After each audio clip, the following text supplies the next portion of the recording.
Hello, everyone, and welcome to Wowhead Weekly number 226.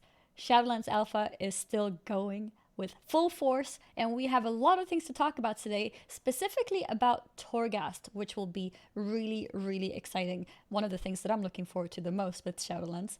Having said that, I also want to make people happy or make hunters and shamans specifically happy because we do have some updates on mail armor, which we did not last show. So we have that in store as well. And yeah, rest of the show will probably be a pretty chill show. We have some other things too, but let's not talk about that and instead go straight to the introductions. I am Annie, or also known as Annie Fuchsia, full-time streamer on Twitch, and my co-host is the usual, very gorgeous, very lovely Perculia. Hey everyone, I am Perk. I run Wowhead. My cat is here as well. He is Brightpaw. He says hi. And it's been another really amazing week for us. We had so much going on. We had another Shadowlands Alpha build. We had Torghast open. We even had Classic ZG come out. And then we had these very exciting buff news. Not only one new buff, but Winds of Winter extended. And we have a Ooh, rambunctious cat. So why don't we first discuss what was going on with live servers, and then we'll talk about some new Shadowlands customization options, and then Torghast, which everyone is having so much fun with. Aw, and hello there, Brightpaw. Yes. It was the rep buff. There was something more that I wanted to mention that was on the tip of my tongue. It was the rep and XP buff. That was the other very exciting thing. Oh yeah. But yeah, I guess straight into that topic as a whole, there Mhm. has indeed been a reputation buff confirmed. It's 100% reputation buff, but it doesn't affect the latest reputations, correct? Right. So it affects the major Legion reps and the major BFA reps, but that doesn't include the ones introduced in 8.3 or the things that we would be considered more friendships, like the fishing conjurer friendship or um, the honeybee faction. Mm-hmm. But things like allied race factions or Mm-hmm. like the wardens in Legion, the champions of Azeroth and BFA, all that is counted as part of this reputation buff. It's very interesting that they made a specific distinction like that to not include. I mean, I understand, I guess, that there's a point to show that there's still people progressing those things as current content, but I don't know. It feels a little bit It's like here's something fun, but wait, let's take away some of it, kind it of. feels really restrictive actually because uh limiting it to Legion and BFA makes it seem like they want to emphasize allied races, but the exalted requirements are going away in the pre-patch anyway. So it sort of feels like, oh well, I could just wait a few months and not have to do this at all. Mm-hmm. Uh, and I think that people would want to be enjoying things from past expansions, so I don't see why the rep buff could be extended to cover old factions as well. Like, there's so many fun things you can get from the mop factions, That's a very like good point the as well. weapon enchants and Mm-hmm. mounts. Even like the Shadow Pan has so many things, like the Oh Tillers yeah. faction, that whole mini game. Uh, Tillers, I just popped into my head. Tillers is just suddenly reminding me of Animal Crossing. Maybe it's all the turnips. Um, but yeah, I got mine I right feel like here. the buff. I feel like the buff could be extended a bit more to cover newer content as well as older content.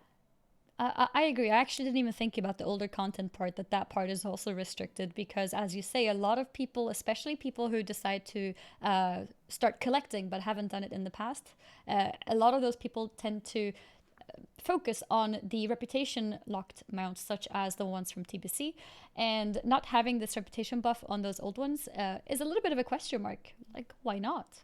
They're old Yeah, reputations. And especially how Shadowlands is all like, oh, like you pick one continent to level in, and they sort of want to encourage to like really dive into one continent as you're leveling. So it's like have people have an incentive to go back to these old zones and check them out and do stuff in them. mm-hmm, completely agree. Because And more positive news. Go ahead. I, Sorry.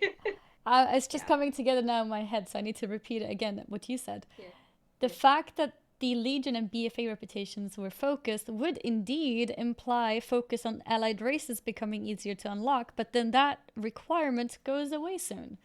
So yeah, Yeah. I'm not sure what the thought behind this was. But yeah, go ahead. Sorry. I was gonna say, in more positive news, Mm-hmm. the Winds of Wisdom buff, which was meant to end today, was extended indefinitely until the not VUA, the Shadowlands pre-patch, whenever that may be. So that's really awesome. I don't know if maybe Blizzard released the rep buff and then realized it was kind of like limited, and it was like, yeah, let's just extend Winds of Wisdom. That's what people really want anyway. Yeah, But I think that I was a think the good move. XP buff is great. Mm-hmm. And we kind of Yeah. touched the topic last show, right? Because we said it would make sense to have it all the way until pre patch. I think you were probably the one who suggested Aw. that. And you were right. It is extended until pre patch. And then when the pre patch hits, we have a whole new leveling system. And having a buff in place then would just feel weird after it's being removed. Yeah, and I mean, like looking at site traffic, we've seen that sort of once all the lockdown measures hit and Blizzard, which coincided with Blizzard releasing the buff, um, the traffic to the leveling content has just sort of continued to grow and grow and grow. So, this is something the players enjoy, but it's also really good for the game. It seems that as people, are stuck at home, maybe they need to save on entertainment. A lot of people are sort of turning to WoW as they're stuck at home, and this makes it easier to get back into the game. Mm-hmm. So it's a win for everyone. Mm-hmm. It definitely is. And I think especially after we had some moments of disappointments where people were leveling tons of alts in the later levels with Mm-hmm. freehold boosting and similar, but then those things were nerfed in terms of Twinks being nerfed. Yeah, the Uh, islands. Yeah. yeah, and then the islands as well. And there were a lot of different ways of doing it, and nothing felt super good, I guess. Mm-hmm. But now with the 100% XP, that makes a big difference. I see a lot of Yeah. people leveling their alts that they've been sort of, dusting on the shelf. Yeah, with all the problems that BFA has had, it's sort of nice that it at least ends on a like more relaxed, fun note. Like, Mm-hmm. speed up the leveling, kind of do sort of account wide essences, put the Mm-hmm. corruption gear from horrific visions, throw Mm-hmm. the rep buff in, even little things. Well, I mean, I guess they're not little to that part of the community, but things on a smaller scale, like they announced a Mistweaver hotfix a lot of people were unhappy with. And today they're like, oh, we're actually going to revert that based on feedback. So it feels like things are more open between this Winds of Wisdom buff being Mm-hmm. extended suddenly, this hotfix being taken away, and a lot of more kind of fun alt friendly things being added. And I think the numbers are showing that people are responding really well to all of it. So Mm-hmm. maybe Blizzard lessons learned from this approach. Mm-hmm. Yeah, it's actually really good. So Shadowlands. Yes. Let's start with the customization options first. So when we last did the show, we were still in the middle of data mining, so we didn't preview all of the new races. But now we have a few more things to show you, as well as the revamped character creation menu, which got a facelift after 15 years, Very 16 years, pretty. whatever we're up to. Facelift. Yes, actually true. Yeah. Uh, let's see if I can get the So correct let's pull scene this up on the here. screen. Uh, here we go. And So yeah, it's completely revamped. yeah, so you've got circles instead of squares, and you've got it. It looks like a little more modern. You still have the same Mm-hmm. background, but yeah, it's just arranged differently. And then the customization options are all through sliders and circles instead of you have to open up one menu at a time and then scroll Scroll through a through bunch of them. things. Yeah. Yeah. So far, and then when I like how when you focus on the customization, every way so you can just focus and see the details of customizing your character. Mm-hmm. It But looks yeah, really nice and clean. Like you said, modern is a good word to describe it too. yeah, and of course, if you want the old version, well, now we have classic. So I kind of feel Yeah. like by Blizzard releasing the old versions, it gives them the freedom to try something new on the Actually retail true. version. because the old version is just always there. They don't have to be like, oh, well, I like this part. I wish you could stay. It's like, well, yeah, it's staying there. So. I think it definitely does give a bit of leeway of trying new things. Yeah. And of course, the actual customization options that are new aren't yet in the game, but this is, well, not they're not available to players. They're in the data, of course. That's how we got them. But this is the framework, and obviously it has more complex options that should support all these customization options coming hopefully very soon. Mm-hmm.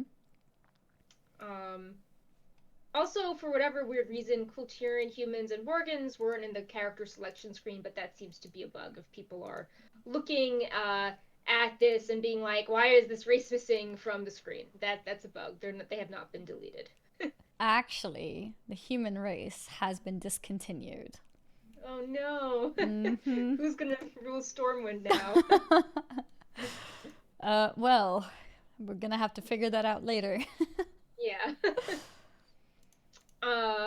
But while most of the things, like we said, are not available in game or our dressing room, there are these three interesting hairstyles that are like both old and new that you can check out in the dressing room. So These are apparently these added. hairstyles were actually, so the reason why you said new and old is because they're actually old, right? But they were never Yeah, used. correct. Like they've been in the data for years, Mm-hmm. and for whatever reason they weren't made available to players. Mm-hmm. But finally, they were enabled for players, so people in the alpha can pick these hairstyles, and we were also able to have them up in the dressing room. Mm-hmm. So we have these two gnome hairstyles and one night elf female so far. I really like this one. Feels like a rose Yeah, that one looks on the cool. gnome. It's very cute. I hope we'll get some more. So one thing that I found in gnomes, I think specifically the human one, sort of has a red shade, but it's a bit more to the brown, I guess. Yeah. Something I really want is a strong red color, which I think the goblins actually got. Yeah, I mean, I know what you want, the red color. Your, with A your rich actual red IRL hair color. color. Yeah, fuchsia. Yes. Yes. Although it's red. Yeah. Uh, I mean, I hope that there is more too. Like, I know people have wanted, like, I think undead get pink hair, and everyone's like, well, I want my race to have pink hair now. So there are definitely some colors that people wish are available to more races, Mm-hmm. and who knows, I, maybe they'll I can see make them it. adding that. I'm trying to find the red version of the goblin hairstyle. Here's a few example of them. Might as well jump Yeah, into goblins now. So new hair yeah, colors. Slideshow with different color options. yeah. And let's see if we can find the red one. Mm-mm. I think I the found it. second and third in the slide are red, and then there's the one super red one that's like fourth from the end in the news Mm-hmm. article. Yeah, wait. Yeah. Let me show that one. Let me go back to this scene and then put this one here. Like this. That looks so good. It's very, Yeah, very that one looks red. cool. Like a deep red. Yeah. Because otherwise I feel like Yeah. it looks washed out, you know? Like, Mm. I think I like the purple and the blue as well for the goblins, and they also have three different skin colors as well that are new. That sort of reminded me of the Najatar uh goblins, the Glebans. I thought, yeah. ah, So yeah, so they're coming here we along. I go. still wish there was more face variation for the goblins. I feel they had a lot of different faces, and then when they did the revamp in 825, they all kind of looked The same. very samey. Yeah. Mm-hmm. I Also, remember. thank you, Sass. Apparently, I didn't put the article live announcing we were live, and now we are live. So Oh, yeah, okay. yeah. Hi to everyone actually watching us from Wowhead's front page. Hello, Wowhead front Yeah. page. Hello. Is it time to But yeah, reintroduce? No, I'm I joking. think Wowhead knows who we are. Yeah. Yeah, we're talking about customization here. We just jumping straight into it. for you? Yeah. We already covered a few customization options like the hairstyles in the dressing room, and now we're going over the goblins. Uh, Yes. yeah. They had some eye color options as well. I think we saw some of these last time. Yeah, I feel like the eye colors, it's more like, oh, the eye color is separate from the face structure now. So a lot of the eye Exactly. colors people already know, but I was like, oh, you can actually mix and match them up, which is nice. Mm-hmm. Uh, we should go back and highlight the blood elves because I'm excited about that option, if it is an Yes. option. Uh, Wait, it might not be? uh, it wasn't 100% clear, but the Okay. location of the assets in the data was like very close to the blood elf full body skin, so it's very likely that they are related. But we'll have to see. We don't know if it's just like an NPC option so far, but Oh. it only looks really good on and complete on the blood elf model, so we think it's only for them. Uh, but yeah, we've Gotcha. got gold and silver body jewelry that looks pretty awesome.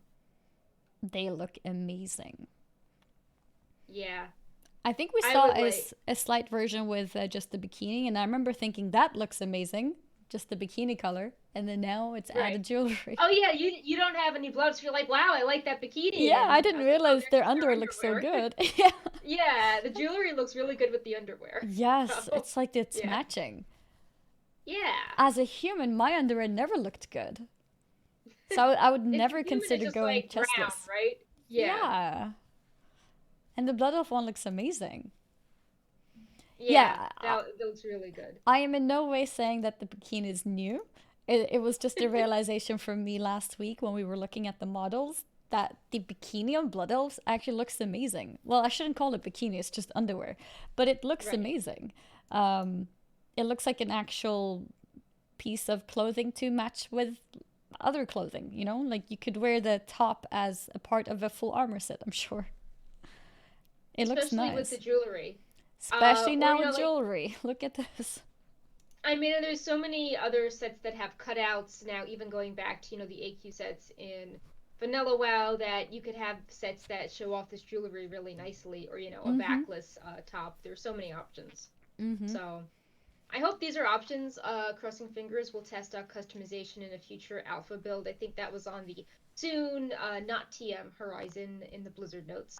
Mm-hmm. But yeah, I also appreciate how they have the silver options as well. Doesn't match the underwear as well, but Yeah. it's still nice, if you, especially if your armor has silver tints, this would go well with the armor.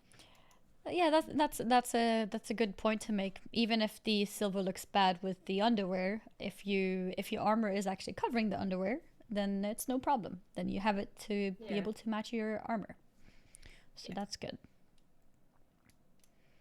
We also found a few more human customization options. When we did Mm-hmm. our very first post, it was we were super busy with the actual build, so we didn't show everything.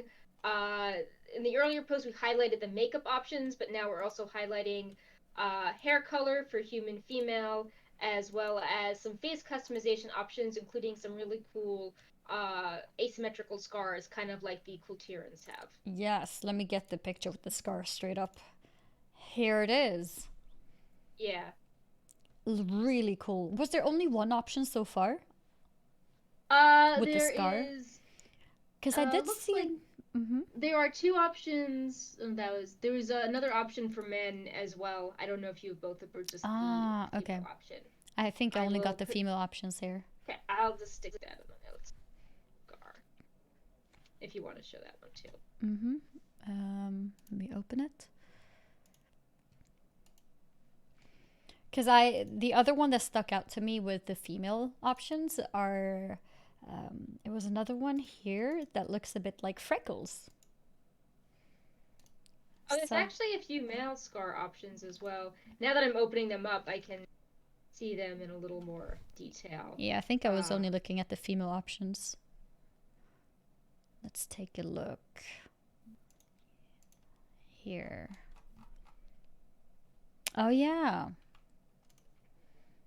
Even the ones that don't have scars are interesting because they have things like, wrinkles around their eyes, laugh lines around their face. You can also show age with these models as well. Everyone's just not, 20 Mm. something and, beautiful complexion. Wait, what do you mean? Like, do we actually age?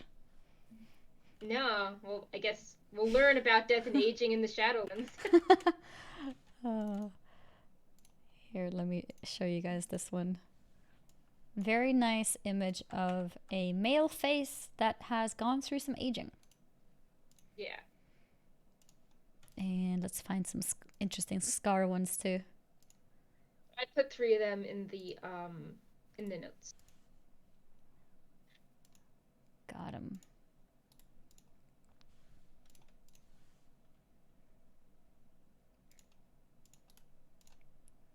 Okay, there we go. And I'll add these here.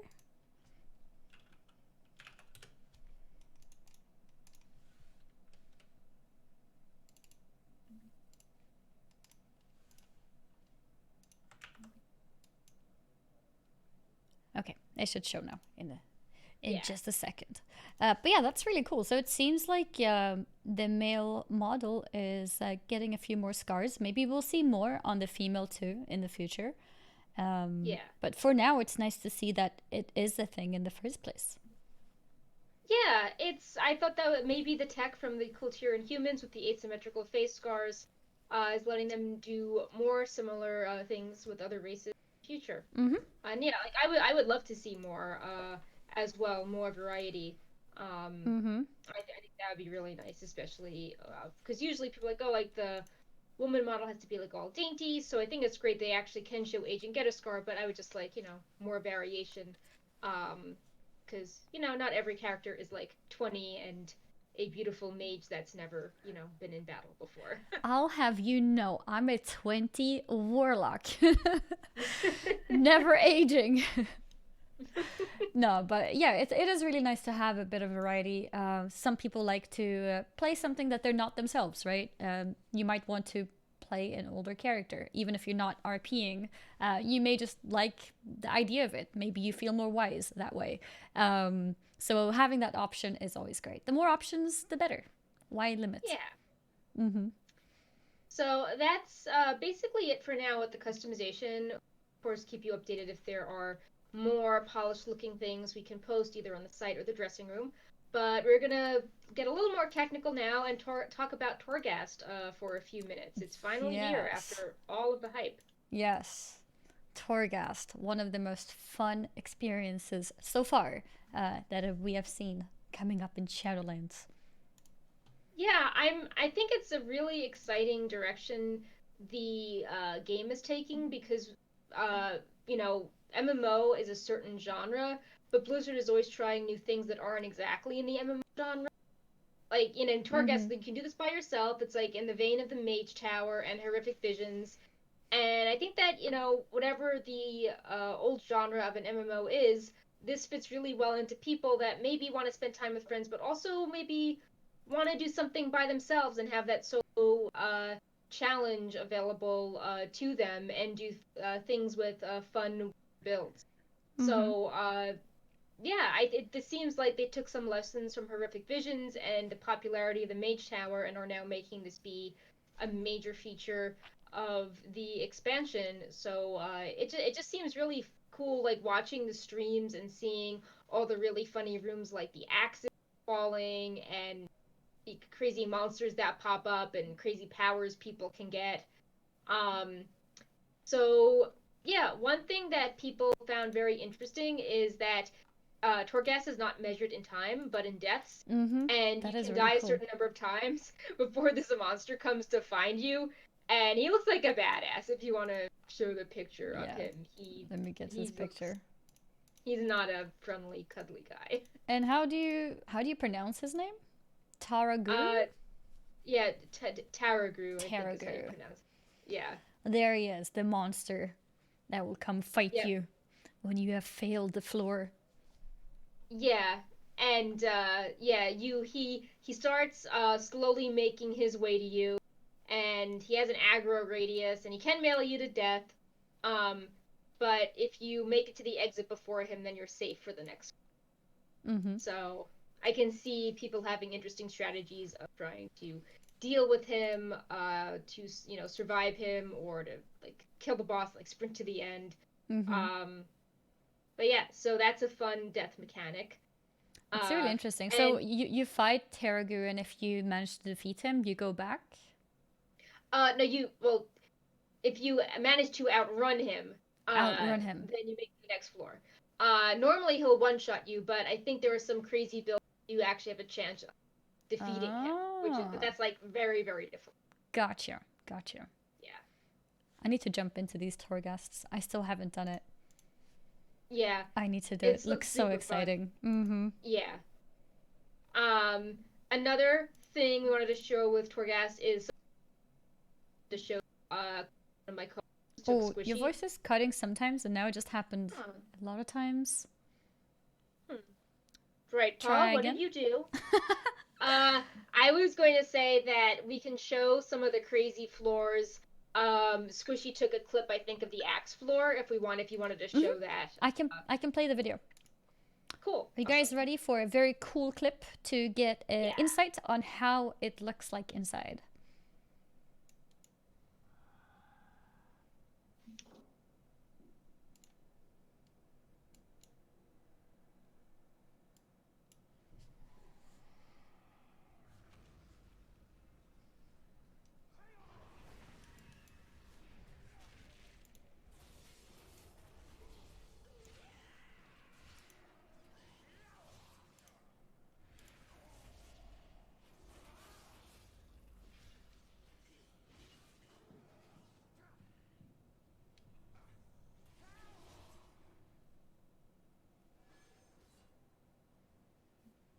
Jesus. And that was the clip. I think there's like almost no sound the Yeah. entire video, and then in the end you actually hear him, and it's like, whoa, there's actually sound. Yep. Yep. But So yeah, it's so cool. So many things to avoid, and little, scary things happening everywhere. yeah, and it like the Slicers about to scenery kill you. changes and it keeps exciting each time. Mm-hmm. So It I looks think it's a lot so of fun. exciting. I think it's a really smart feature to add. Being like, okay, like, you guys, you're playing an MMO, you're doing stuff with friends, but do you want to do this solo thing forever and ever? Mm-hmm. Okay, well, now you can. Mm-hmm. Like we even going back to like not challenge modes, the proving grounds, you'd have people that would try to do endless waves of something, Yeah. and you could get prize for 30, but people would try to beat the leaderboards and be number one. There's always been something like that people wanted to do. Mm-hmm. So I'm really excited to see how this turns out. Me too. And then another cool thing is that I think we discussed last week. It was really neat how the Blizzard devs would hop onto a stream and do interviews on the content that just came out. And they Yeah. continued that with Torghast. The developer Paul Cubitt hopped on Towley's stream and they discussed Torghast for an hour the day after it actually came out. Mm-hmm. We learned, I mean, it's still really early, so he couldn't answer some things, but there was still a lot that we learned that I think people will be interested in, especially if you do not have alpha access. Mm-hmm. So, I love these one thing interviews. that It feels so great, having that direct contact. Sorry for interrupting. oh no, I think it's Go also ahead. good because like you can really push back on Mm-hmm. a say like, oh, we don't know, like, oh well, like, but this is in the alpha, like, what do you think of this thing that you put in that even it's incomplete? And you can have more of a dialogue going than just Mm-hmm. emailing a question in, or having it like, be more of a video. Mm-hmm. Yeah, because a lot of So people also feel like they give feedback, but the feedback doesn't go anywhere. So right. that's been one of the major complaints from BFA, from the BFA Alpha, especially to do with the Azerite system. So Mm-hmm. I think based on that and what they've done so far is already tons better.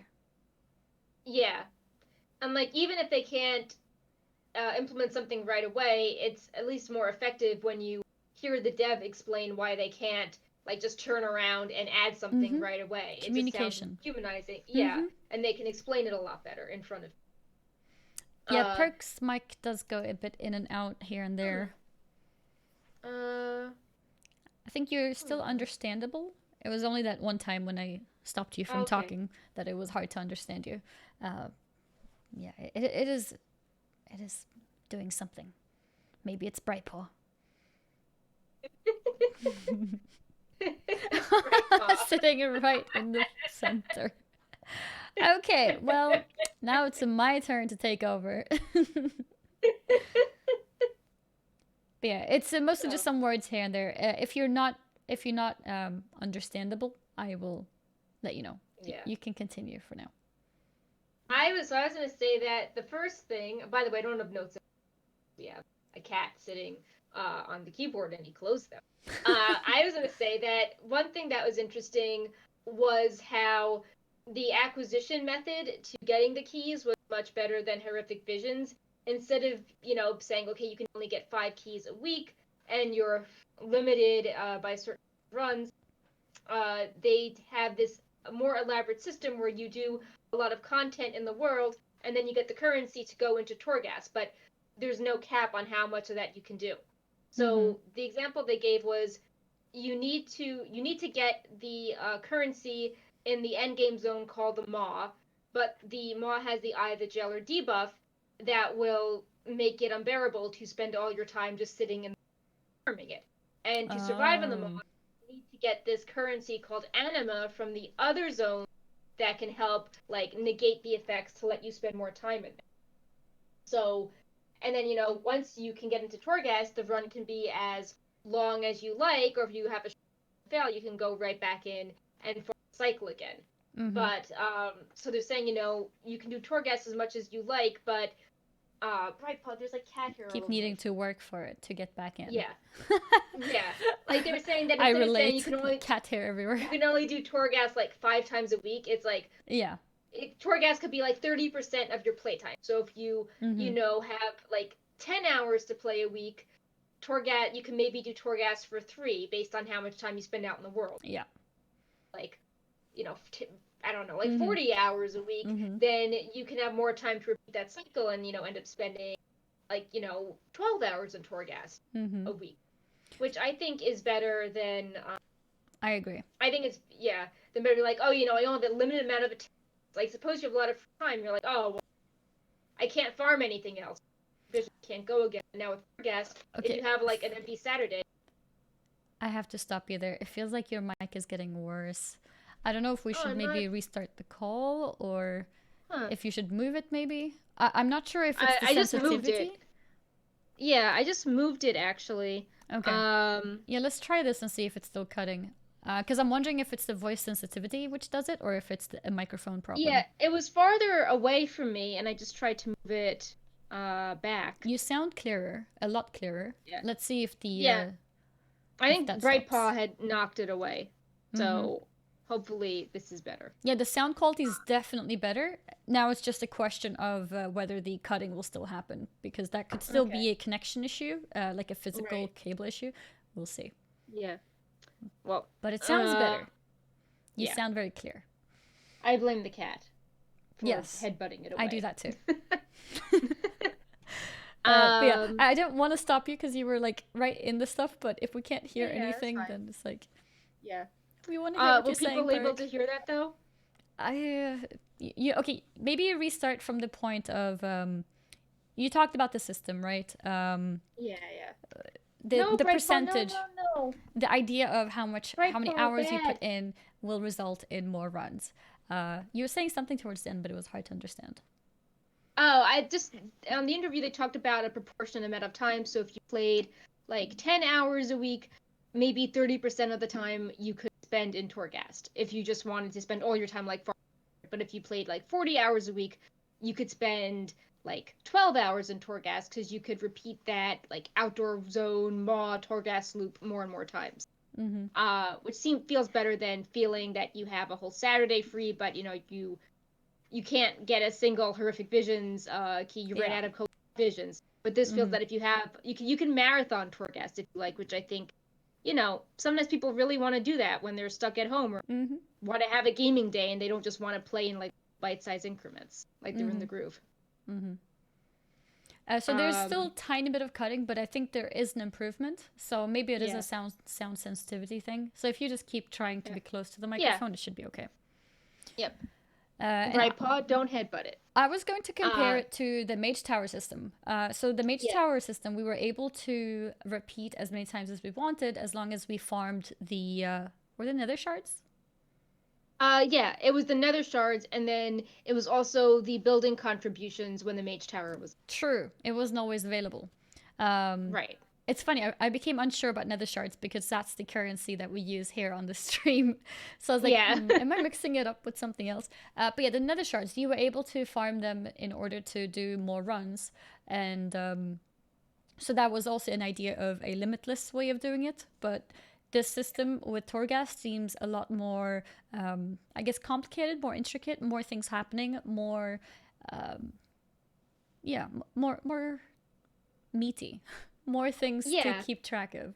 I mean, there's so much more to it than the mage tower. Like Torghast Mm-hmm. is a place where you work on your legendaries, which is Oh yeah. tied to, progression, while the mage tower was more get this cool cosmetic skin. Oh yeah, yeah, yeah. Um, In principle, they're also very different. Um, yeah. it's just interesting that they went from limitless, boring currency to limited amount of runs a week due to how assaults and coalescing visions acquisition works, and then now to potentially limitless depending on how much time you want to spend into it. I'd be curious to see the interactions between the, four covenant zones that you get the anima from, and then how the maw is meant to feel scary. I mean, they parallel to WoW Classic, I think, at BlizzCon, how it's okay if the outdoor world feels scary and threatening. So I'm curious to see how mean everything's going to be in the maw if you can't spend a ton of time there farming. I find Uh, that really interesting, having that restriction of not being able to spend too much time. yeah. it's gonna be it's gonna be fun.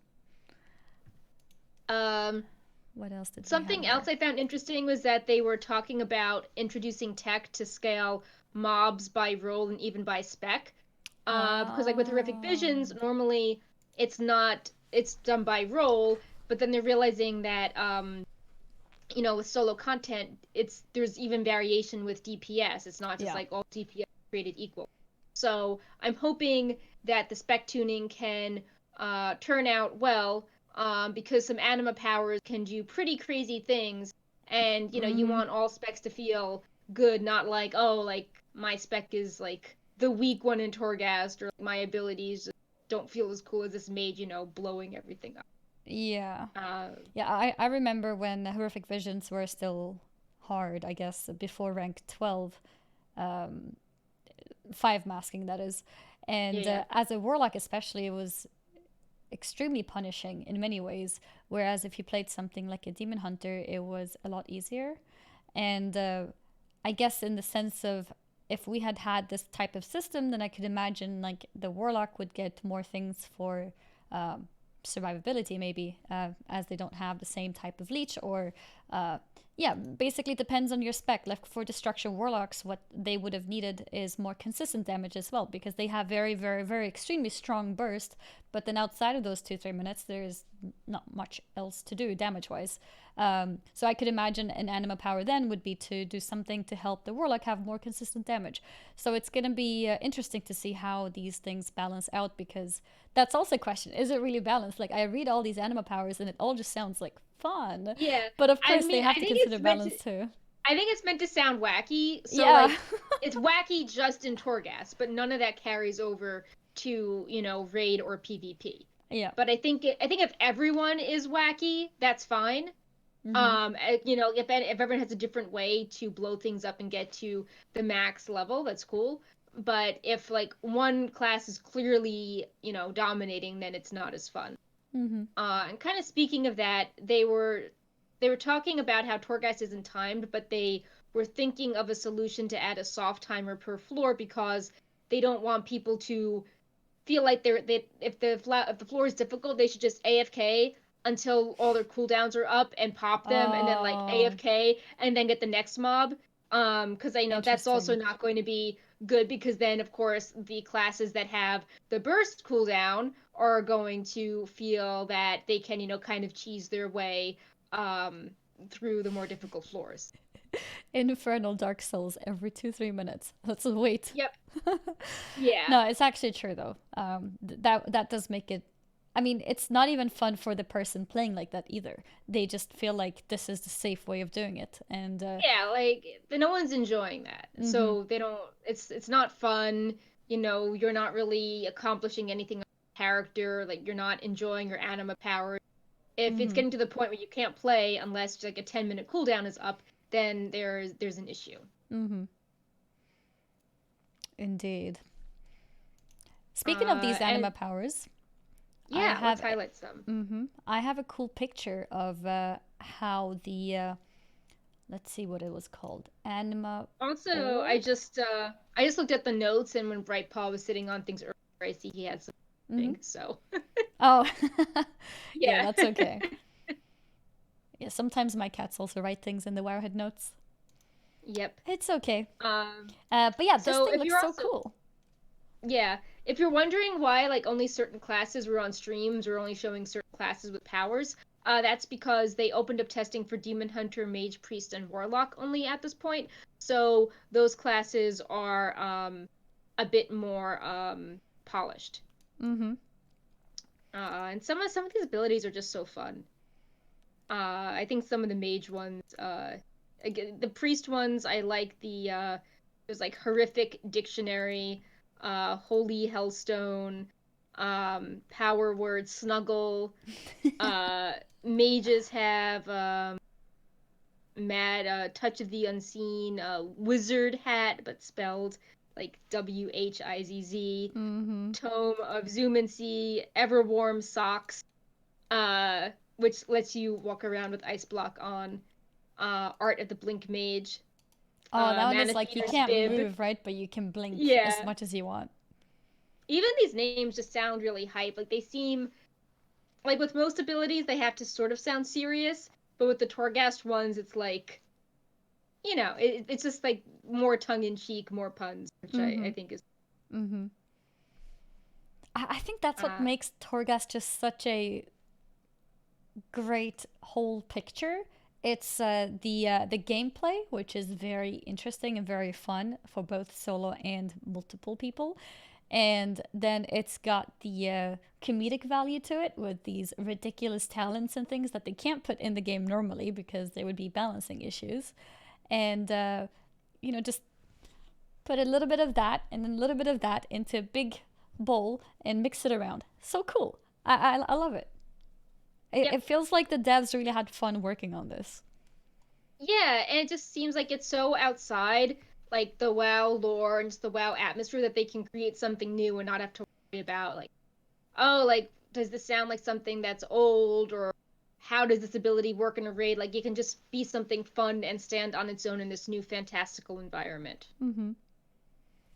Yep. Um, we also have an interesting bit of speculation. One of my co Neri was running Torghast and came across Jaina in there. Yeah. So, in the interview, Blizzard was hinting that, we could see some popular characters in Torghast because that's the jailer's prison and that's where he keeps his most prized souls. And what Neri encountered was Jaina was standing by Tandred and Derek in chains and she was crying.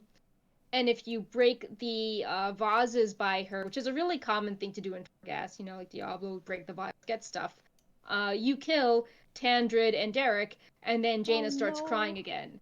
So Yeah. it's like, is this meant to be? Is Jaina imprisoned? And her form of torture is to always watch these visions of her family die over and over.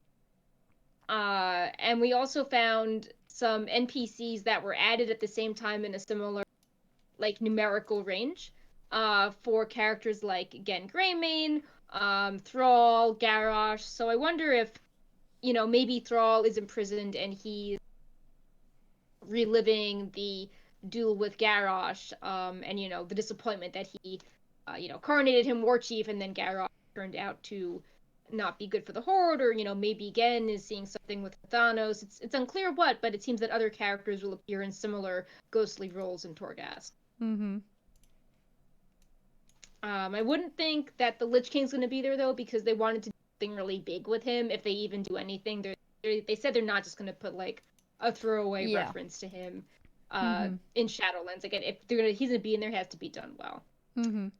Yeah, that's a good Um, point to make because the things in Torghast are sort of limited to in that world, right? Because Jaina is not dead, and right. seeing And they're him just like would over in a happen in the corner. outside world. Then, yeah, yeah, Yeah. it's like you might miss him, and that's not really fair. If it's a random ghost on the side that you may not notice, then that's not very nice for the Lich King. Yeah, I imagine I don't know how common these are, but I feel like there would be an emotional impact if it's sad.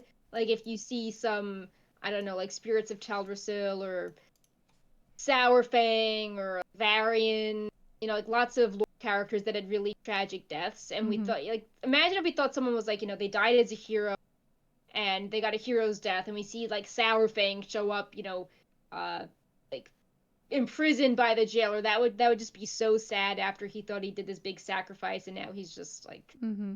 there being, I don't know, like reliving the Mm-hmm. death of his son. That just seems so dark. I just read a question in the chat and I realized that I actually don't have it 100% clear in my head either. Okay. Yeah. How the story around Torghast works, how we have ghosts of characters that are not dead. Um, so in the pre-patch event, well, not in the pre-patch, but like as we go into Shadowlands, none of us are dead, and something happens in the Maw, and everyone's trapped, but we are the Maw Walker, and we get to um enter and exit the Maw. So all the other Okay. characters are trapped. Well, a character So like Jaina, for example. right, so like she's trapped in this limbo if she decides to go with us. Okay. Okay. So that means she's actually trapped, and if she can't get out of the maw, then she's technically dead. Unclear, but she Unclear. can't. I think when we get to Bastion, everyone there's like dialogue being like, "Oh, you're no one has done this," and it's clear that we're not dead, as we're traveling around. Mm-hmm. So it's a little fuzzy, but my guess is that maybe Jaina goes with us and is someone that cannot get out of the maw, even though that would be a little strange because like Jaina is more powerful than us, I would hope. But for whatever No, reason, I'm the we're the only champion. one. Yeah. Yeah, we're the only one that can get out of the maw. Okay. Um, Because I guess I originally looked at the Torghast in a similar way as the horrific visions, that it's somewhat of a vision, really, and not something that's actually happening. But in that case, it actually is happening, and the souls are trapped, and it could potentially entail that they're actually dying in the real world, that they're actually dying and not able to get back into real life again. it could be.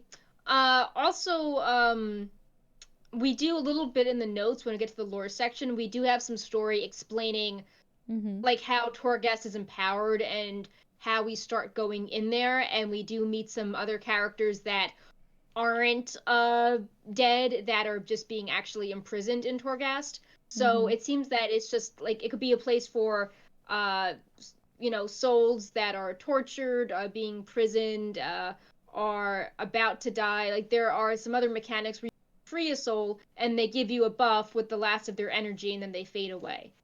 Okay. Mm-hmm. So it seems like, but I think it's really interesting you're asking these questions because Torghast has all these really unique mechanics, and on one level you can enjoy it as just, having a really fun build and destroying things, but then on another level you're like, whoa, this is so dark. Like, what does it mean if Jaina is imprisoned there? Like, what does it mean if these Yeah. prisoners are being held by the jailer? I think it works on different levels depending on what part of the Mm-hmm. game you're interested in. Mm-hmm. Yeah, I think the question in the chat made me kind of realize, like, wait, I don't actually know. So I was like, let's talk about this a little bit because I do know Yeah. that you have more insight into the lore, so it was interesting to hear. But yeah, so to answer your question in the chat, we don't know exactly how it works. We will learn more as time goes. As more information is out, and we will touch some of this in the lore section, which is a little bit later in the show. But for now, you can be intrigued that anything is possible. Yeah. I think we are gonna read out some subs before we move on to our male Oh, armor sets. let's take a So look. Yes, yeah. we have Cynical Unit. who just subscribed to the channel. So thank you for supporting Wowhead by being here and subscribing. Of course, everyone who is here is also, supporting in one way. And so yeah, let's thank everyone for being here and chilling out and using Wowhead. And asking questions. That's also great because it creates discussion. Yeah. We do these notes, but there are always things that we don't think of, and we want to talk about things you guys are curious about. Indeed. So, I think some people that were sad with the models last week will be happy this week. We showed a lot of armor sets previously, but not the male armor sets, and they're not bad actually. They're pretty good. So to remind you guys, this was the tweet that we showed you from Sloot last week. Yes. All the different armor sets were out except male, and this was how he thought it would look like. And I am happy to tell you that he was wrong. Here is the male set, the Bastion male set, and honestly, it looks pretty good. Yeah. It feels like a plate set almost. It looks really good. They do have the male elements, but it works. It doesn't look tacked on. It's like it's some evil, battle owl, some, Swolkin steward. It looks really good. I love the purple set. I think that's really cool. The timing was perfect. The purple just showed up when you said that.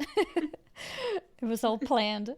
No, but it does look really good. I was expecting the male to not look very good because I feel like that's happened a lot in the past. But this looks great. Yeah, I'm very happy with it. So yeah, this is awesome. I love all the tints on it. I think that the wing glow suit fits the metallic colors very well. And sometimes less is more too. Like there aren't very many colors going on in this set, but it still works. Like I would take this set over, a set that has like, an eyeball or horn on it. Like, Hunters have always like very realistic horns sticking out of their armor sets. And it's just like, this is, why don't we just have a nice set that's, metal armor, like maybe a two-tone accent, and keep it simple but a really cool silhouette, and it works. I like it. I see some comments about the set not fitting shaman. What would you say is missing for it to feel more shaman-y? Well, I feel like the Kyrian Covenant in general is not very shaman-y. I feel like Ardenweald I like shaman. I like how you say it different than me. It only occurred to me after you said it. Shaman. Yes. Go ahead. But yeah, that's a good point. Yeah. Like, Kyrian feels very like paladin, priest, like, very righteous, of the light, maybe the Forsworn, like the dark side, but I feel like the shaman are more Ardenweald with the Night Fae and the nature element and how it's tied to the Emerald Dream. Like that seems more related to the vibe of the shaman, and the Ardenweald sets have a lot of like wooden stuff and trees and blooms coming out of it, and I think that fits the shaman a bit more. Yeah, that's a good point. I think we touched on this last week too. In general, Kyrian Bastion feels very paladin-like, and I guess these sets kind of reminded that too.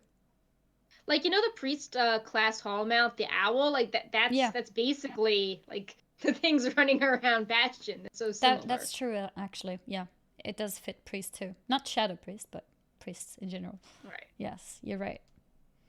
We also have a Castle Nathria Revendreth raid set that's male, and I think it's still unfinished, but they have Hant and script versions, and I think that this also kind of fits shaman because you have the bones, but you've got like fire on the bones. The fire looks pretty cool. The rest of the set is kind of, I'm not sure, not that interesting, but I like the shoulders.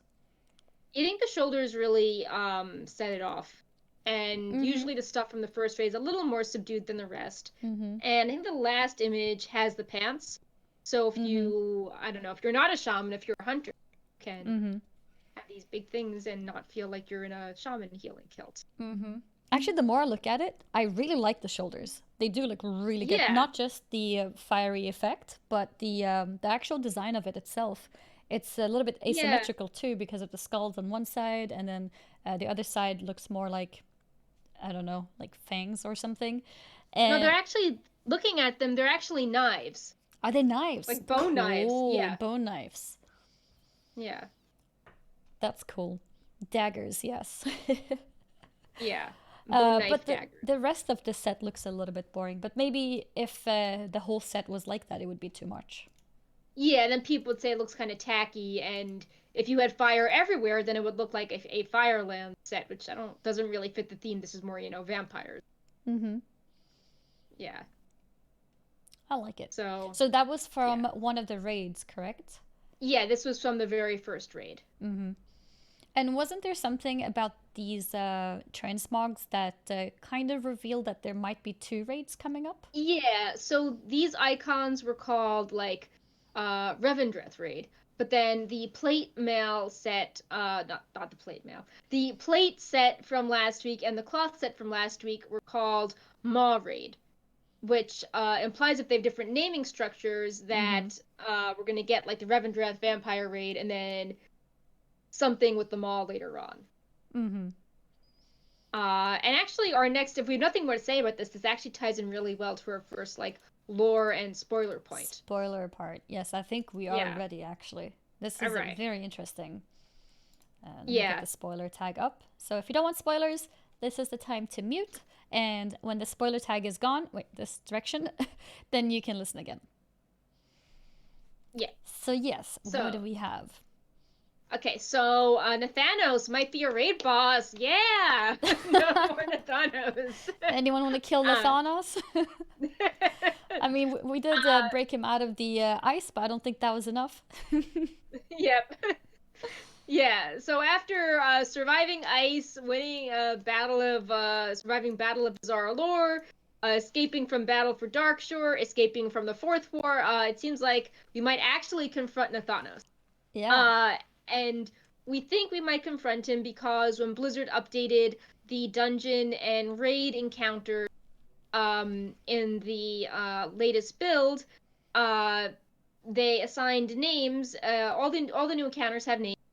The rest of them are in the dungeon journal, but Nathanos has a new encounter entry, and he's not attached to any raid. So it implies that something secretive is going on with him, and Mm-hmm. his corresponding NPC page has him marked as an elite. And there weren't a ton of NPCs added in this patch, but he was one of them along with Kalia Menethil. Mm-hmm. So That's also really interesting. yeah, so that would imply that he's going to play some sort of, if he's an encounter and all the other encounters, dungeon or raid fights, then it would be logical that he would also be some sort of fight, but Mm-hmm. he wouldn't really fit the vampire raid. But if we had a Maw raid, it would make sense if he was there, especially if he's one of the few characters that has stayed loyal to Sylvanas through, her history as the Ranger General and then as the, the Banshee Queen and now with her third transformation. Mm-hmm. So, yes, And what about that would be interesting. what about Kalia Menethil? Would she also potentially be an enemy?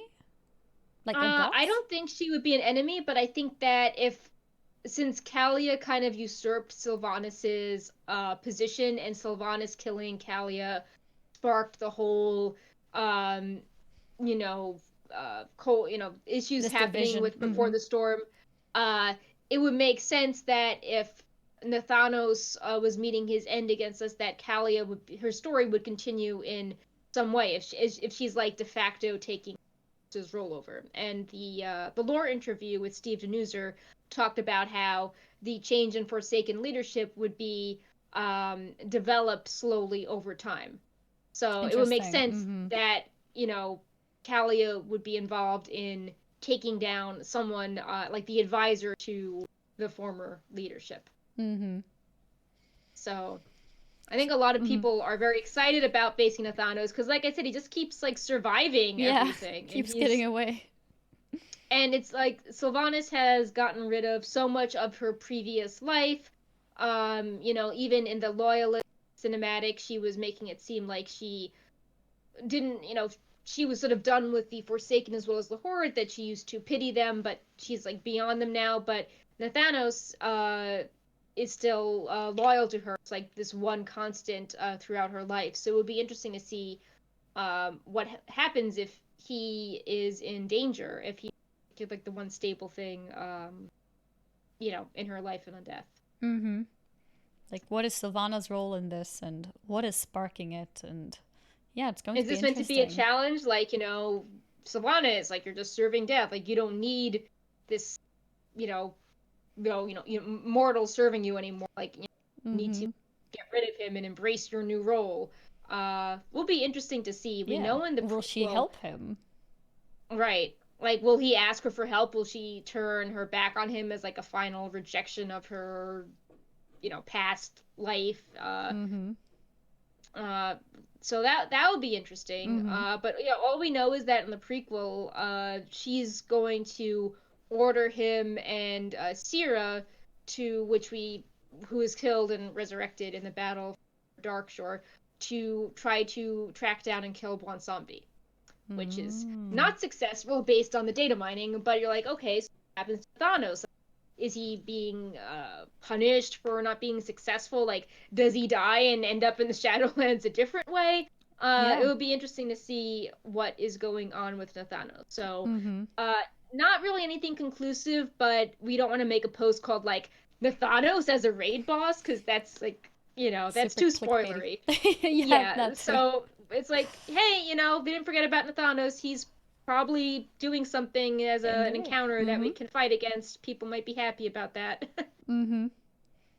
And also um, something that's interesting is the path that Blizzard decided for Nathanos and Sylvanas to take in a way when we saw Nathanos, I believe, if I remember correctly, even say the words "I love you," didn't he? yeah, That's yeah, really something like that. interesting. Building onto this, leaving BFA, going into Shadowlands with those words mentioned, and I don't remember what her response was. I don't think she had Like, was it a just quiet? response. Yeah.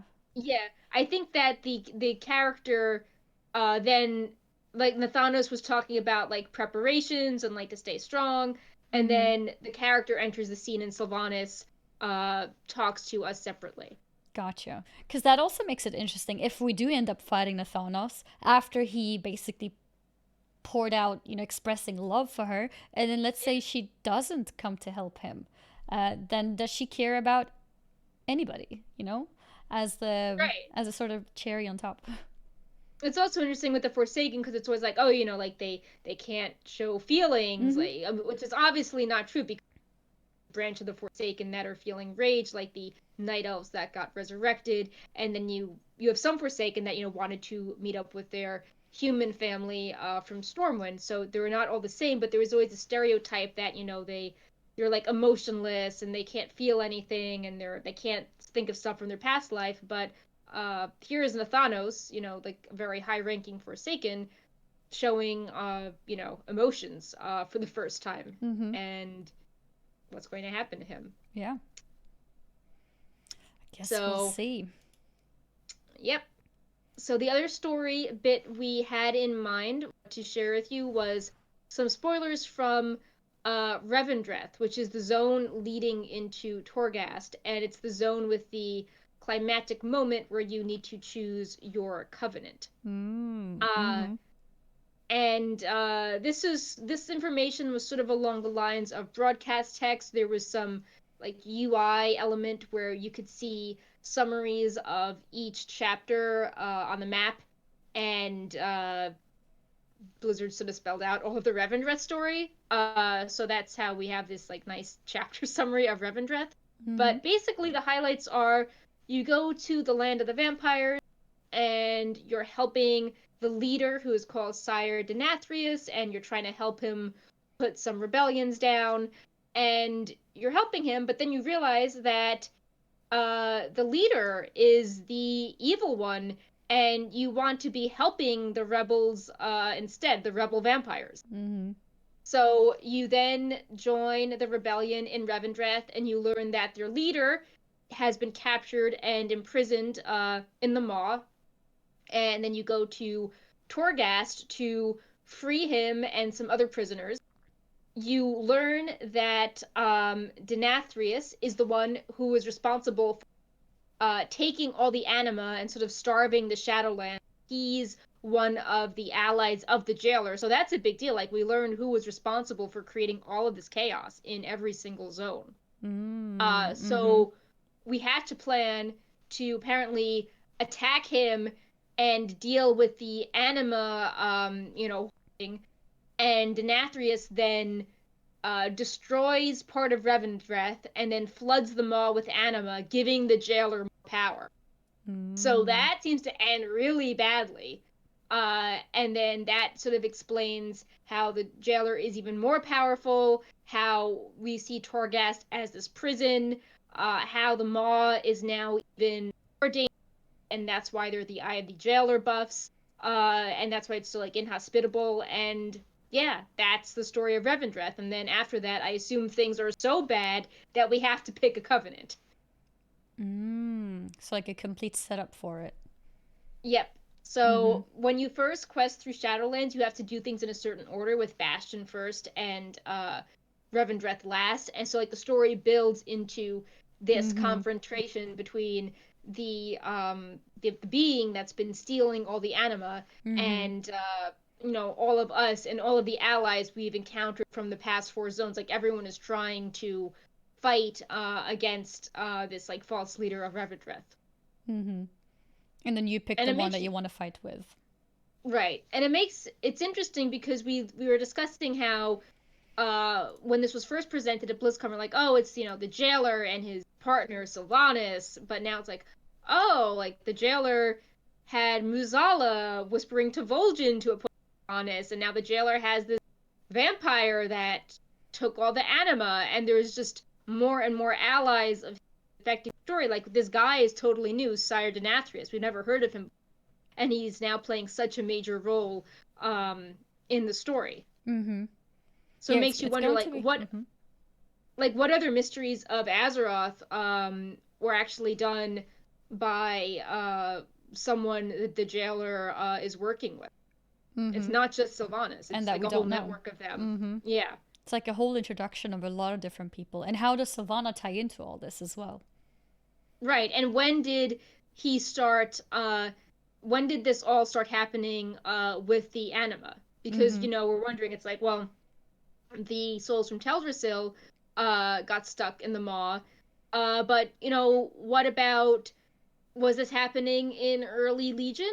Like, what happens if someone died on the Broken Shore? Like, does that mean Varian could be in the maw? Or is that too early? Were they setting things up? But did it happen in 7.3? You just have to wonder about all. So. Oh, you cut out there in the past 2-3 seconds, I think. Oh. I don't know if you said something. I just said yeah. Okay. I just said yeah. Okay. Didn't say anything. But yeah, it just seems I really like the idea of vampire rebels. I know we showed last time and they looked amazing. They do. But yeah, they look so creepy. Yeah.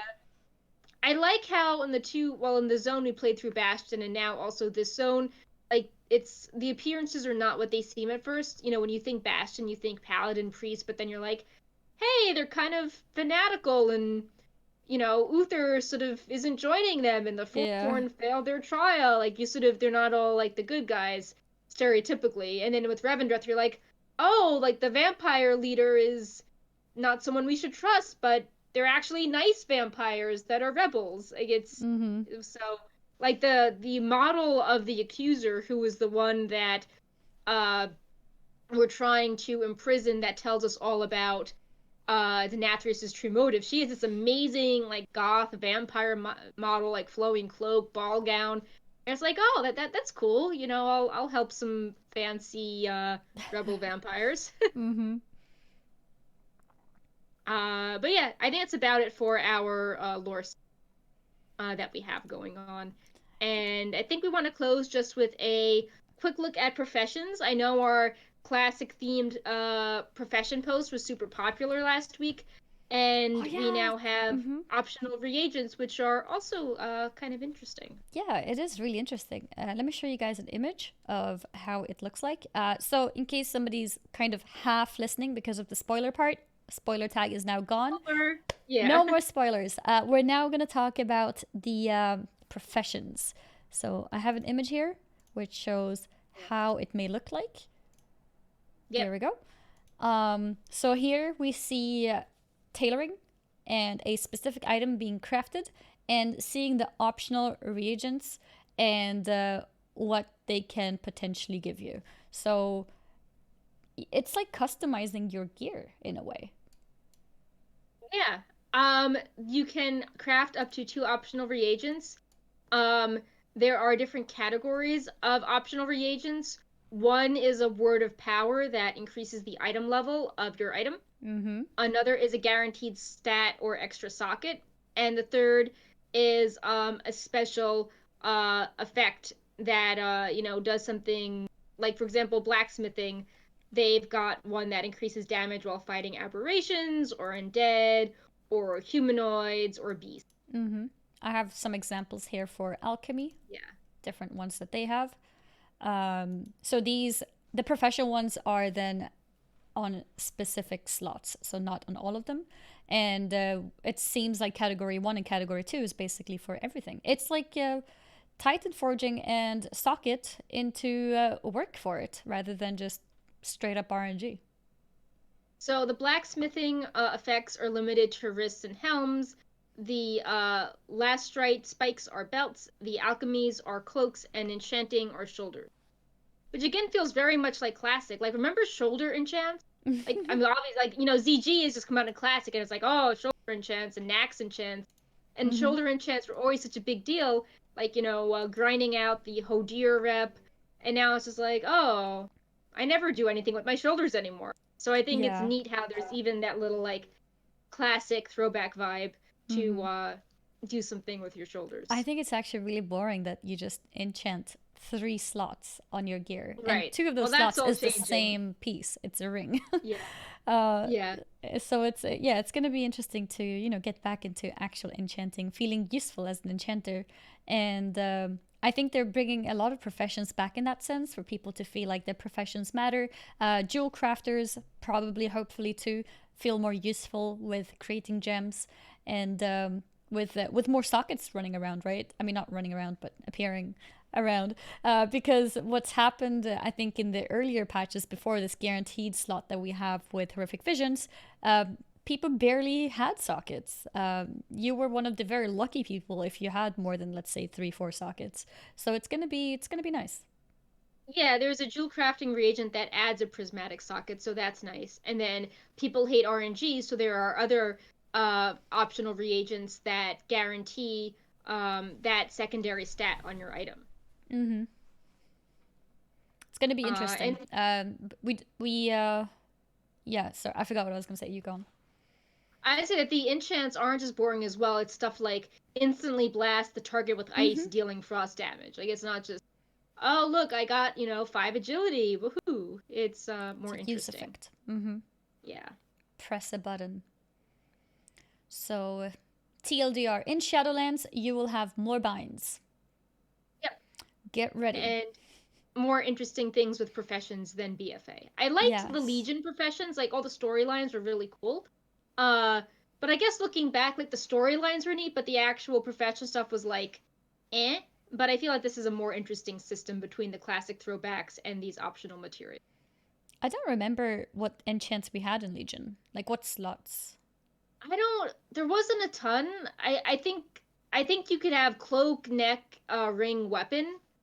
But I Okay. meant like the whole profession system. Like, I remember there Yeah, was a yeah, yeah. billion profession quests on Valor, but and like that was interesting to see the little storylines. Mm-hmm. But like it was, I think we learned like the NPC who wrote the steamy romance novel, Yeah, yeah, yeah. the Yeah, history those stories are of pretty cool. Blaine'tron. Mm-hmm. But like the actual, like, you did the It story wasn't for fun on fun, but alts, then you're though. like, yeah, and you're like, okay, I've got this recipe, which is sort of eh. Mm-hmm.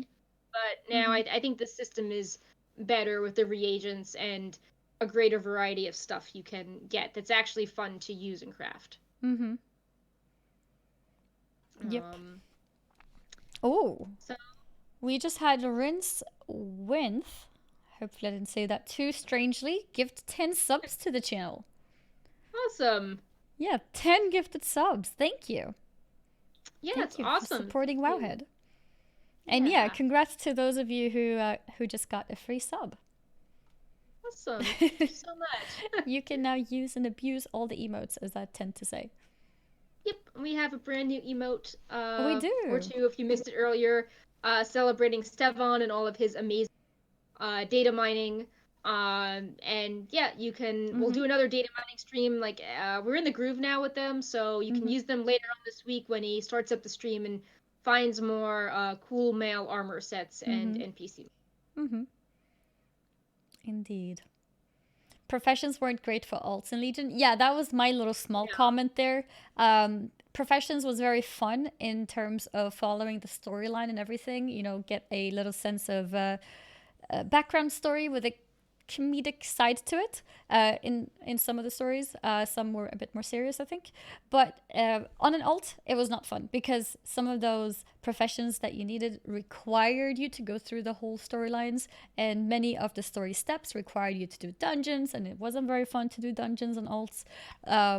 So I think that's why also they kind of scrapped the whole long I also story thing. think this also makes the blacksmithing, leatherworking, and tailoring more exciting. Like normally, like no one really wants to use that crafted gear, right? It's like beginner, basic, boring gear.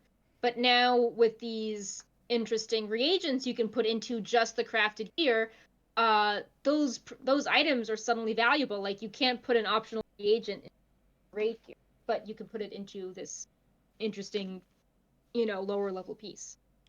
Right, Paw? Mm. No. I wonder if If it'll you heard, compete at all with actual gear. Because that's a good point. yeah, Those are not enchants. You can't put them on gear. Those are more like stats added to a piece of item. right. Mm-hmm. Well, like a lot of the stuff is like, occasionally increase the wearer's intellect. So if that is less than the intellect on a robe, then it Mm-hmm. won't be a big deal. Mm-hmm. Um, but I could see, for example, uh, there's never mind. I misread. Sorry. I That's thought there okay. was something that let you craft like a guaranteed dark sword, but A that was not guaranteed correct. Yeah. Um, dark or for orb? example, Is like that what you said? the Dark Moon card. Oh, okay. Um, Dark moon card. Mm-hmm. I could see this being like useful for farming though. Like there is an alchemy one that increases the duration of flask effects. So if you're, I don't know, like farming something in the outdoor world, it might be nice just to put this one, piece on and increase the flask duration just to, I don't know, save some money if you're grinding something outside and Mm-hmm. not have to deal with the, super stat loss. I wonder Um, how that'll work as well, because what if you put it on and then you take it off? Is it like it speeds up the time of duration? yeah, or like, can you put multiple pieces on, like, and you have a flask on for like days? Yeah. Yeah, it's gonna be interesting to see because I think Yeah, that might be a play on cooldown speed up. We do have right. the ineffable truth, I think it's called, the corruption, which Yeah. increases the rate that your cooldowns go. And then Hmm. there is that ability from, oh, there's a melee class, I forgot which one, that makes your cooldowns roll slower. It might be a PvP talent, I'm not sure. Maybe. But yeah, no, that is the corruption effect. Mm-hmm. So it seems like they So like to play with the whole idea of changing the rate at which your cooldown is running. yeah, I mean, also going back to Torghast, how they don't want you just to wait around for cooldowns, waiting Mm-hmm. 10 minutes for them. Mm-hmm. But yeah, the system is very early. It's not really tested on the alpha yet. We don't know how you get all of these. No break, Paw. Okay, he's no longer playing with the mic. Um, but I think it's a really good step and a big improvement over BFA, Mm-hmm. both what we showed today and Mm-hmm. last week. Looks very promising, and not just the features themselves, but also the involvement of these Blizzard people who are coming onto the streams. For example, we had Ian get on Sloot's stream, and then we had the interview on Towley's stream as well. So it's nice to see. It feels like there's more communication going, And it's also very early in the alpha, and this communication has already started. So it seems promising, at least. Yeah. And the Torghast is quite a complex system, you could argue, and it's already, somewhat playable for 4 classes, I think. So I think this is a Yeah. very good step for an early alpha. Yeah, they said that normally they wouldn't release a feature like Torghast so early, Yeah. but they wanted to start getting feedback on it, and it just seemed right to do, and they were actually even trying to have it ready for the very first build, but it wasn't quite up to their standards. So they just released this build this week being like, "Oh, it's the Torghast." Your camera is lagging a bit, but your voice is okay, so I guess it's okay. Yeah. Internet being a little bit Brightpaw. weird. Brightpaw, Oh my don't God, throttle my Brightpaw. internet. No, he's Wait, did he literally on actually? the internet box, like playing with the wires. So it actually was him. Brightpaw, no. Come on, little one. And people tell me I unfairly blame cats. He's just sitting on a box. No, get off the box. No. No. Okay, we're picking you up. No. Voice was still okay, but video was like, nope, not strong enough for this. Yeah, we're not. He's not strong enough to survive the cat. Aw, he's so cute. Big baby tiger. Yes. Brightpaw versus the internet. Yeah. Like, no, that was fun though. My box. Go. But yeah, I think this kind of covers most of the things that we wanted to touch upon today. Yep. I'm looking forward to seeing more things open up for Torghast, more class options. I'm happy that Warlock is one of them for now, as I play a Warlock myself. And I hope we get more classes so more people can play their own classes, and so that we, in general, can try other classes too. It reminds me of Mage Tower days when I decided to go for every spec and having to learn some specs from scratch because I'd never ever played them before. So it's gonna be fun to try this again. I hope there's a lot of achievements tied to, or maybe not achievements, but maybe cosmetics tied to doing it on different classes solo, just to motivate people to I mean, Tally did ask about the rewards, and like they did say that, likely some stuff, but they didn't have anything to share quite yet. The rewards were likely not item level gear things, but that still means you could get mounted pets. That was laggy, but I understood you might be able to get, for example, mounts and pets. But yeah, I think it would be cool. Like with Legion, we had different tints for doing the Mage Tower on your ults, and some of those tints were not just a tint, but a whole new type of skin. Like Feral Druids had amazing transmog option with that. So I'm hoping to see things like that, to motivate us to play, to learn new specs and try to do okay at them. That was my challenge. It was really fun. Yeah. So, yeah, camera is still laggy indeed, and voice a little bit as well. I could try unplugging it. No, you seem good now, actually. Okay. Cool. Just a little bit of a hiccup. Yeah, I blame Brightpaw.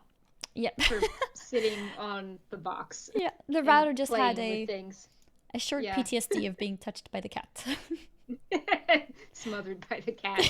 Yeah. Now it's back to normal. All right, well, you can't do that. He's like, I'm so powerful now. I'll just pull on this box whenever there's do I need to work do I need to show what my tiger skills are like? Are you talking about feral druids? What about feral me? He's a cutie. Yeah. He is a cutie. I'm just looking through the notes to make sure that we didn't forget anything, but it looks like we're good. Yeah. I mean, basically, have fun leveling that rep buff, and in case people weren't here at the beginning of the stream, we can remind them of that. There is a 100% rep buff for Legion and earlier BFA, so pre 8.3 reputations.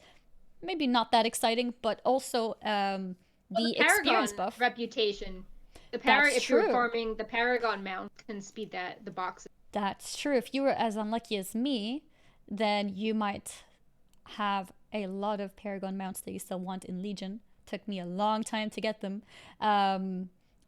So that's something that's definitely worth looking into. There's some really sweet ones, like the carpet from Suramar and the horsey from Val'sharah. For a moment, I'm just like, Unicorn. Yeah. what were they called? Yes. Horse 2. The green horse 2 unicorn thing. Yes, exactly. So that's definitely worth looking into if you're still missing those. And then the XP buff has been extended until pre-patch. So any alts that you may have or any allied races you want to level for the heritage armor, and yeah, it's worth leveling them now. Also, as a pointer, once Shadowlands hits, all different races and classes will start at well, no, let me put it more like this. So DKs, demon hunters, and allied races, where today they start at level, around level 100, around level 70 or 60 actually, and 20, they will all be mashed up and all start at level 10. So if you want to level fast to unlock heritage armor for the new allied races, my tip would be to create a Death Knight today with the allied race of your interest so that you can keep that level. Right paw is sort of attacking. No. Oh. Bee. No. It's like, I want the router. No. Ugh. Aww. My router. I have a question. yes, what will happen with the DKs that are still in the old DK starting zone? I do not think they're removing the old DK starting zone, right? They clarified that the allied races will start at 10, but the DKs and Demon Hunt start at 8, so they still have that leveling experience, starter zone one, but it's different than the other classes. Wait, so Demon Hunters and Death Knights will start at level 8 instead of 10? Yeah. Mm-hmm. So even lower. That's interesting. Right. That's like your Demon Hunter and Death Knight starting at level, what would be the equivalent? 20 15? Today? 15, 20? So yeah, definitely start creating those Death Knights and Demon Hunters if you want the level advantage. Yep. And that's it from us, guys. I think it's time for a high five. Yep. I don't know if I can do the table noise. I'm gonna do a high five with my foot. Yeah, that's okay. Yeah. I'll do a snap. I'll do a snap for it. Oh no, now he's biting the hand. Brightpod, don't bite the hand. Okay. Ow. There's biting. Oh no. Now I have no hands. Okay. I think we got this done. Okay. 3, 2, 1. Okay, there was a little bit of delay there, but it's okay. Brightpaws, I don't think he's actually ever been here for the goodbye. Like, what is going on? Actually, true. Why are you doing this? Yeah, that's awesome. This is not awesome. I mean, not the biting, but that he's here. That he's here at the end of the show. Yeah. Oh, the question was clarified about DKs that are in the Plaguelands, the Scarred Enclave. So the old zone, right? That is still staying the same, and okay. Yeah, it's still staying the same. Mm-hmm. It's given to you as an option. Yeah. See you all next show. Take care of each other, and be good. Stay safe. Wash your hands. Yes, be safe. Wash your hands, and drink a lot of water. Bye, everyone. Bye.